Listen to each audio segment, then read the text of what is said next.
Hello everyone, welcome to Gateway. Before starting this video, I would like to tell that the English version of this video is also available in the English playlist. So if you want, you can watch it from there. तो अब video start करते हैं। तो इस video में हम लोग bio process engineering and bio process technology के PYQs देखेंगे गेट BT 2022 के। ठीक है। So here is the first question. A bacterial strain is grown in nutrient media at 37 degrees Celsius under aerobic conditions. The medium is inoculated with 10 to the power 2 cells from a seed culture. तो यहाँ पर question कह रहा है कि initial number of sales जो है उसे हम एन नॉट से इंडिकेट करते हैं। इनिशियल नंबर ऑफ सेल्स और ये गिवन है which is equal to 10 to the power 2। ठीक है। If the number of cells in the culture is 10 to the power 5 after 10 hours of growth, मतलब 10 our के ग्रोथ के बाद जो नंबर ऑफ सेल्स हैं वो कितने हो गए हैं 10 टू द पावर 5 हो गए, मतलब फाइनल जो सेल काउंट है एन टोटल या फिर फाइनल नंबर ऑफ सेल्स वो कितने दे रखे हैं 10 टू द पावर 5 दे रखा है। ठीक है। After 10 hours of growth. ठीक है। टाइम कितना दे रखा है हमें 10 आवर्स दे रखा है। ठीक है। अब क्वेश्चन क्या पूछ रहा है the doubling time of the strain कितना होगा। डबलिंग टाइम हमसे पूछ रहा है कि डबलिंग टाइम क्या होगा। ठीक है।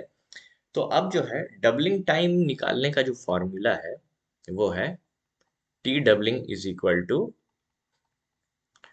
टोटल टाइम ऑफ ग्रोथ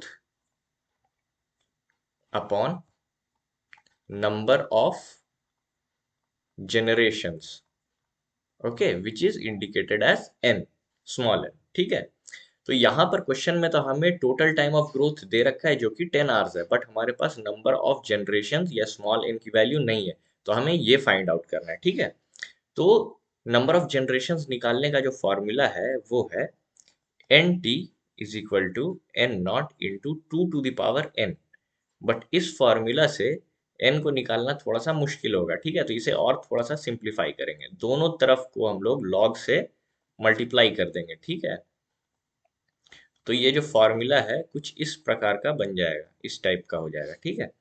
तो यहाँ से हम लोग जो है एन की वैल्यू निकाल सकते हैं। अगर एन लॉग एन नॉट की वैल्यू को लेफ्ट साइड ले जाए तो ये हो जाएगा log n t minus log n not is equal to n log 2। ठीक है। एन लॉग 2 की जो वैल्यू है 0.3010 होती है। ठीक है। तो उसे हम यहाँ पर पुट कर देते हैं 0.3010। तो अब जो है एन की वैल्यू हम फाइंड आउट कर सकते हैं which is equal to log n t minus log n not upon 0.3010। तो नंबर ऑफ जनरेशन निकालने का जो फॉर्मूला है वो ये है। आप लोगों को डायरेक्टली ये फॉर्मूला याद रखना है। ठीक है। कभी कभी ये फॉर्मूला भी काम आ जाएगा। ओके, बट ये वाला इंपॉर्टेंट है ज्यादा। ठीक है। तो अब इस फॉर्मूला में हम लोग वैल्यूज पुट कर कर एन की वैल्यू निकालते हैं। ठीक है। तो लॉग एन टी की वैल्यू कितनी है 10 to the power 5, log n not की वैल्यू है 10 to the power 2 upon 0.3010। Log 10 to the power 5 की वैल्यू 5 होती है, लॉग 10 टू द पावर 2 की वैल्यू 2 होगी और 0.3010 तो नीचे ही है। तो ये आता है the value will come as 3 upon 0.3010। तो ये कट हो जाएगा और n की जो वैल्यू है वो 10 आएगी। तो अब इजिली हम लोग जो है डबलिंग टाइम फाइंड आउट कर सकते हैं। तो टी डबलिंग क्या है टोटल टाइम अपॉन एन था, राइट। तो टोटल टाइम कितना दे रखा है 10 आवर्स दे रखा है और नंबर ऑफ जनरेशन कितना है 10 है, तो ये कैंसिल आउट हो जाएगा और जो डबलिंग टाइम आएगा वो 1 आवर होगा। ठीक है। तो 1 आवर इसका आंसर है। Fine. Next question. So, a microorganism is grown in a batch culture using glucose as a carbon source. ठीक है। The apparent growth yield is 0.5 gram biomass upon gram of substrate। ठीक है। ये apparent growth yield का value दे रखा है यहाँ पर। ठीक है। अब जो है the initial concentration of biomass substrate is 2 ग्राम पर लीटर एंड 20 ग्राम पर लीटर रेस्पेक्टिवली। मतलब इनिशियल कॉन्सेंट्रेशन ऑफ बायोमास कितना दे रखा है, 2 ग्राम पर लीटर, और सबस्ट्रेट कितना दे रखा है, 200 ग्राम्स पर लीटर दे रखा है। Assuming that there is no indigenous metabolism, the maximum biomass concentration can be achieved is. ये क्वेश्चन जो है लॉजिक से सॉल्व हो जाएगा बहुत इजीली। ठीक है, आप देखो, एपरेंट ग्रोथ यील्ड, इसका मतलब क्या है? इसका मतलब ये है कि 1 ग्राम सबस्ट्रेट यूज करके 0.5 ग्राम ऑफ बायोमास बन रहा है। ठीक है, इसका मतलब यही है। क्लियर है? ठीक है, तो 1 ग्राम सबस्ट्रेट से कितना बन रहा है, 0.5 ग्राम ऑफ बायोमास बन रहा है। ठीक है, तो अब यहाँ पर सबस्ट्रेट कितना दे रखा है हमें, 200 ग्राम ऑफ सबस्ट्रेट दे रखा है। ठीक है, तो obviously to 200 gram of substrate से कितना बायोमास बनेगा, 100 ग्राम ऑफ बायोमास बनेगा। ठीक है, तो यही पूछ रहा था ना मैं, मैक्सिमम बायोमास कॉन्सेंट्रेशन, मैक्सिमम। तो 200 ग्राम से कितना बन जाएगा, 100 ग्राम। बस आंसर क्या होगा, 100 ग्राम होगा? नहीं, 100 ग्राम नहीं होगा, क्योंकि इनिशियली तो आपका कॉन्सेंट्रेशन ऑफ बायोमास दे रखा है ना 2 ग्राम पर लीटर, राइट? पहले से 2 ग्राम है, और अगर 200 ग्राम सबस्ट्रेट को कंज्यूम करते हैं तो और 100 ग्राम बायोमास बनेगा। तो पहले का इनिशियल 2 ग्राम प्लस अभी जो बनाया 100 ग्राम, इन दोनों को ऐड करके 102 ग्राम्स पर लीटर का ये मैक्सिमम बायोमास कॉन्सेंट्रेशन होगा। आई hope it is clear. Next question देखते हैं। So the next question is, the specific growth rate of a yeast having a doubling time of 0.693 hours rounded off to nearest integer is। क्या यहाँ पे question में हमें क्या दे रखा है, डबलिंग टाइम दे रखा है, टी डबलिंग कितना है, 0.693, और हमसे पूछ रहा है कि स्पेसिफिक ग्रोथ रेट क्या है। स्पेसिफिक ग्रोथ रेट को हम लोग म्यू से इंडिकेट करते हैं। ठीक है, तो आपको मालूम होगा टी डबलिंग निकालने का, डबलिंग टाइम निकालने का फॉर्मूला एक होता है, that is ln2 natural log 2 upon mu. ठीक है, ये फॉर्मूला होता है डबलिंग टाइम निकालने का। ठीक है, तो इसको जो है, इसी फॉर्मूले के मदद से हम लोग स्पेसिफिक ग्रोथ रेट का भी फॉर्मूला निकाल सकते हैं। बेसिकली इसको इंटरचेंज कर दें अगर, तो स्पेसिफिक ग्रोथ रेट का फॉर्मूला आ जाएगा। तो mu is equal to ln2 upon doubling time, right? तो ln2 की जो वैल्यू होती है वो होती है 0.693। ठीक है, और डबलिंग टाइम कितना दे रखा है हमें क्वेश्चन में, 0.693। तो ये कट हो जाएगा और आंसर आएगा 1/r। ठीक है, तो स्पेसिफिक ग्रोथ रेट कितना होगा, 1/r होगा। आई hope it is clear. Next question देखते हैं।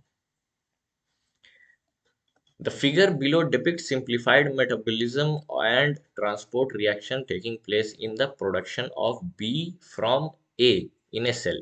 मतलब B से, सॉरी, A से जो है B का प्रोडक्शन हो रहा है। ठीक है, subscript I refers to intracellular metabolites, ये जो I जो है, and RJ is the jth reaction flux, और उसकी मतलब ये जो है यूनिट। ठीक है, under pseudo steady state condition the following reaction fluxes are available, R1 is equal to 4, R3 1 and R6 1। ठीक है, तो the transport flux of B, that is R4 is कितना होगा, तो बेसिकली ये बोल रहा है कि R1 की जो वैल्यू है यहाँ पर ये 4 है।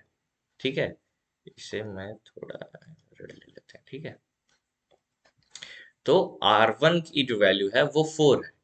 अब ये कह रहा है कि R3 की वैल्यू 1 है, मतलब A1 तक यहाँ पे आया तो 4 है। अब यहाँ से जो है ये दो पार्ट्स में डिवाइड हो गया, और R3 की जो वैल्यू है ये बता रहा है 1 है। तो R2 की वैल्यू कितनी होगी, 4 माइनस 1, which will be equal to 3।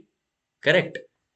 अब आगे क्या है कि R2 यहाँ तक, BI तक तो भाई साहब ये 3 है। ठीक है, अब आगे है R6।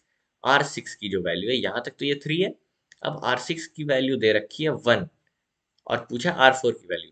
तो R4 की वैल्यू क्या होगी, 3 - 1, एक इधर चला जा रहा है तो दो ही बचेगा ना इस साइड के लिए, तो R4 की वैल्यू होगी 2।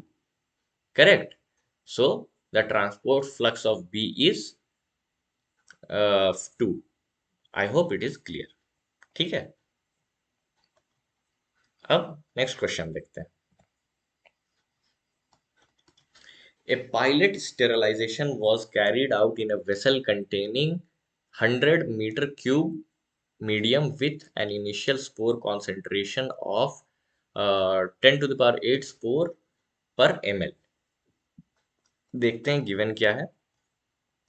गिवन है जो वेसल है, वेसल का वॉल्यूम दे रखा है, ठीक है, वॉल्यूम है, तो वॉल्यूम कितना है, 100 मीटर क्यूब है। आपको पता होगा 1 metre cube is equal to 1000 litre होता है, ठीक है।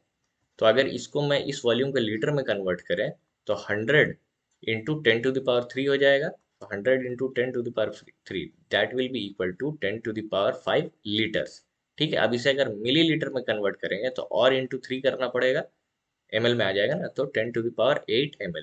सो 100 मीटर क्यूब में 10⁻8 ml वॉल्यूम होता है, राइट। अब बोल रहा है initial spore concentration. Spore concentration कितना है, स्पोर कॉन्सेंट्रेशन है 10⁻8 स्पोर पर ml, ठीक है, 10⁻8 पर ml, ठीक है। अब बोल रहा है the accepted level of contamination after sterilisation is 1 spore in the entire vessel. पूरे के पूरे वेसल में सिर्फ एक स्पोर होना चाहिए, इतना जो है ये अलाउ करता है। तो जो फाइनल नंबर ऑफ सेल है NT that will be equal to 1। Okay, अभी हमने इनिशियल नहीं निकाला है, ठीक है। तो इनिशियल भी निकाल सकते हैं, यहाँ पे हमारे पास वैल्यू है, ठीक है। तो इनिशियल जो एन नॉट होगा वो कितना होगा, 1 ml में 10⁸ स्पोर है, और कितना ml है पूरे वॉल्यूम में, 10⁸ है, ठीक है। तो टोटल नंबर ऑफ स्पोर जो होगा 10⁻16 होगा। समझ में आया, एन नॉट 10⁻16 कैसे आया, ठीक है। अब जो है specific death rate constant for the spore is 2 per minute at given temperature दे रखा है। तो मतलब ये कह रहा है कि KD जो डेथ कांस्टेंट है, स्पेसिफिक डेथ कांस्टेंट है, उसकी वैल्यू दे रखी है 2 per minute. Okay, assuming no death take place during the heating and cooling cycle, the holding time at 121 degree Celsius is. तो यहाँ पे हमसे होल्डिंग टाइम पूछ रहा है, ठीक है।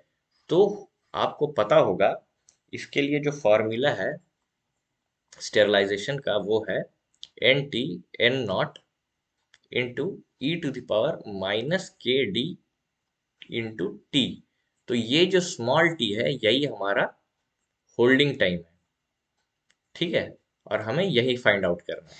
ओके, तो हम क्या करेंगे, पहले एन नॉट को लेफ्ट के साइड ले जाएंगे, ठीक है। तो ये क्या हो जाएगा, NT/N0 is equal to e⁻−KDT। अब दोनों साइड को हम लोग जो है नेचुरल लॉग से मल्टीप्लाई करेंगे, तो NT/N0 हो जाएगा, और यहाँ पे जो है ई की वैल्यू चली जाएगी और डायरेक्ट KDT आ जाएगा यहाँ पर, ठीक है। अब ये सामने में माइनस लगा हुआ है, तो माइनस को हटाने के लिए दोनों साइड को माइनस से मल्टीप्लाई करना पड़ेगा। तो अगर माइनस से मल्टीप्लाई करेंगे तो एन नॉट ऊपर चला जाएगा और एन टी नीचे आ जाएगा, ठीक है। तो ये हो जाएगा ln N0/NT is equal to KDT। अब हमें अगर KD पूछता है तो T को लेफ्ट साइड ले जाते हैं, और अगर T पूछ रहा है तो KD को ले जाएंगे। तो जो होल्डिंग टाइम है उसके लिए फॉर्मूला बनता है 1/KD इंटू ln N0/NT। तो ये है formula holding time find out करने का, ठीक है। तो अब इसमें जो है हम लोग वैल्यू एंटर करते हैं, ठीक है। तो T इज इक्वल टू 1/ क्या है, KD का वैल्यू कितना है, 2 है, 1/2, एंड ln N0 की वैल्यू कितनी है, 10⁻16, और NT की वैल्यू है 1, ठीक है। तो ये 1/2 ln, अब बचा क्या, ln 10⁻16, तो 1/2 इंटू ln 10⁻16 की वैल्यू आप फाइंड आउट करोगे तो ये आएगा 36.84, और इसको आप डिवाइड करोगे 2 से, फिर ये कट हो जाएगा, तो ये आ जाएगा 18.42 के आसपास, ठीक है, 18.42। बट आपको यहाँ क्वेश्चन में पूछ रहा है rounded off to nearest integer, तो नियरेस्ट इंटीजर कौन सा होगा इसका, दैट विल बी 18, ठीक है। तो 18 is the answer. I hope ये समझ में आया होगा आपको। अगर आपको ये वीडियो अच्छा लगा हो तो इसे लाइक करें, शेयर करें अपने फ्रेंड्स के साथ, और चैनल को ज़रूर सब्सक्राइब करें। Thank you.